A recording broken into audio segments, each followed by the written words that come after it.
Hi అండి. అందరూ బాగున్నారా? నేను చాలా బాగున్నానండి. ఈరోజు 2 డిష్‌లు చూపిస్తానండి. ఒకటి క్యారెట్, కొబ్బరి వేపుడండి. రెండోది గుడ్డు పులుసు, గుడ్డు కూర ఎలా అయినా అనొచ్చు. ముందుగా క్యారెట్‌ని ఉడకపెట్టుకొని తోలు తీసి చిన్న ముక్కలుగా కట్ చేసుకుందామండి.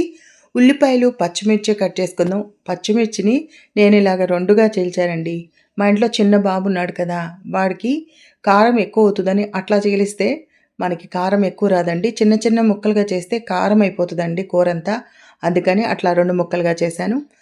ఒక చిప్ప మొత్తం కొబ్బరి కావాలండి. కొంచెం వెల్లుల్లిపాయలు. తర్వాత కోడిగుడ్డు కూరండి. ముందుగా క్యారెట్ వేయించుకుందాం.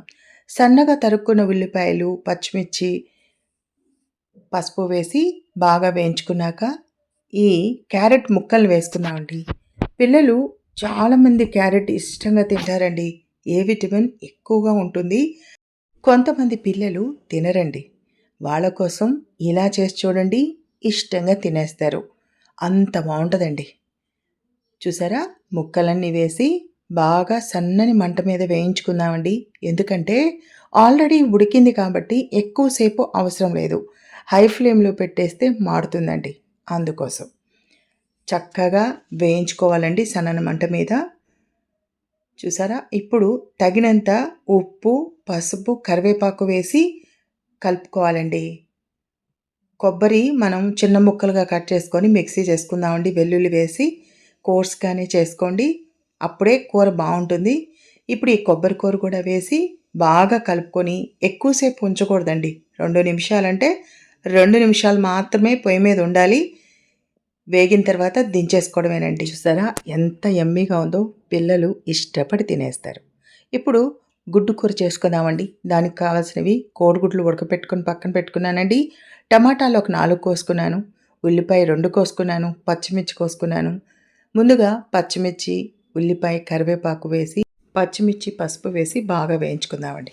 తర్వాత టమాటాలని కొంచెం మిక్సీ చేసుకొని వేసుకుందామండి. కూర గుజ్జులా వస్తుంది, లేకపోతే బాగోదు. ఇప్పుడు ఆ గుజ్జును వేసేసుకొని బాగా ఉడకనిద్దామండి. పచ్చి వాసన పోయేంత వరకు ఉడకాలండి. ఇప్పుడు తగినంత ఉప్పు, కారం, అల్లం వెల్లుల్లి పేస్టు, ధనియా పౌడర్ వేసి బాగా కలుపుకొని కోడిగుడ్లు కూడా వేసేసుకుందామండి. కోడిగుడ్డు పులుసులో ఉడికితే చాలా బాగుంటుంది. కూర పులుపంతా చక్కగా పడుతుంది. చూసారు కదా ఎంత యమ్మీగా ఉన్నాయో కూరలు. క్యారెట్ కొబ్బరి వేపుడు, కోడిగుడ్డు పులుసు, వేడి అన్నం. ఇంతకన్నా కావాల్సిందేముంది చెప్పండి. వైట్ రైస్ వండానండి ఈరోజు. అందరూ ఇష్టంగా తింటారని. వీరెన్ వైఫ్ ఛానల్ని లైక్ చేసి, షేర్ చేసి, సబ్స్క్రైబ్ చేసుకోండి. ప్లీజ్ అండి, సపోర్ట్ చేయండి. మీ సపోర్ట్ నాకు చాలా అవసరం. మీ విరంజ్యోతి నల్లమోతు.